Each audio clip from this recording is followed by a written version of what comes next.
Matagal ko nang gustong matikman tong pansit kabagan. Buti na lang may nakita ko nagtitinda nito dito sa may Montalban. Bala ko nga sanang dayuhin yung pwesto nila sa may San Isidro Ultra Mega. Pero sa ngayon daw, for delivery lang yung available. Kaya ito napa-order ako kanina. Tuwing nakakita ko ng kumakain ng pansit kabagan, lagi kong nakikita yung pinapartner nila dito. Sibuyas na may toyo na may kalamansi. Nung umorder ako, kalamansi lang yung kasama. Kaya gumawa na lang ako ng sarili kong sausawan na toyo na may sibuyas. Habang gumagawa pa nga lang ako ng sausawan, nakakatakam na. Ang bango kasi ng sibuyas, pati na rin yung pansit kabagan. May bell pepper kasi yung pansit kabagan, kaya ang bango-bango. Special pansit kabagan nga pala tong in-order ko. Meron itong sahog na lechon kawali, mga gulay na repolyo, bell pepper, 4 na pirasong Shanghai, at meron ring atay. Mukhang magiging paborito ko na ata to kasi gustong gusto ko yung atay sa pansit kasi sobrang lasa nito. Ito yung lagayin nila nung dineliver sa akin. Nasa styro tapos naka-plastic yung pansit sa loob. At kahit binili ko nga lang to online, mainit-init ko pa itong natanggap at hindi pa tuyot yung noodles kasi saucy pa. Ang pagkakaluto nga pala sa pansit tamang-tama lang at hindi overcook. Medyo maninipis lang pala yung hibla ng pansit kabagan. At nalaman ko na ang pansit kabagan pala ay pansit ng mga taga Isabela. Grabe no, ang daming pansit na pinagmamalaki sa iba't ibang lugar. Sa mga gusto nga palang umorder rin ito, lalagay ko na lang sa comment section o kaya naman sa description yung link ng account na pinag-orderan ko. Wala kasi silang Facebook page at personal account lang yung gamit nila para kumausap ng mga customer. Kaya i-check nyo na lang yung ilalagay ko doon.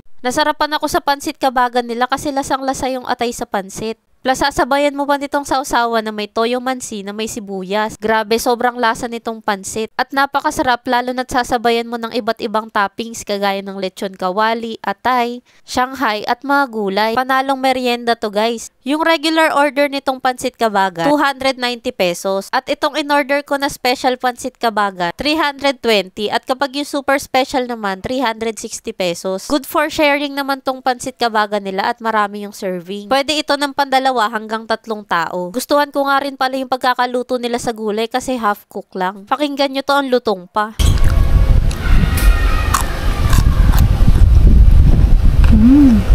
Kaya kung taga Montalban ka rin, try mo na rin itong pansit kabagan nila. Marami pa nga pala silang ino-offer, hindi lang to. May sotanghon pa sila, Mickey Bihon, Labon, Palabok at marami pang iba.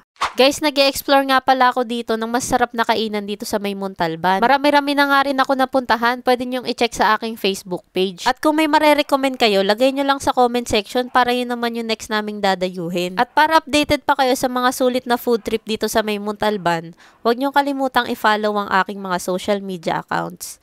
Yun lang, maraming salamat sa panonood. Bye!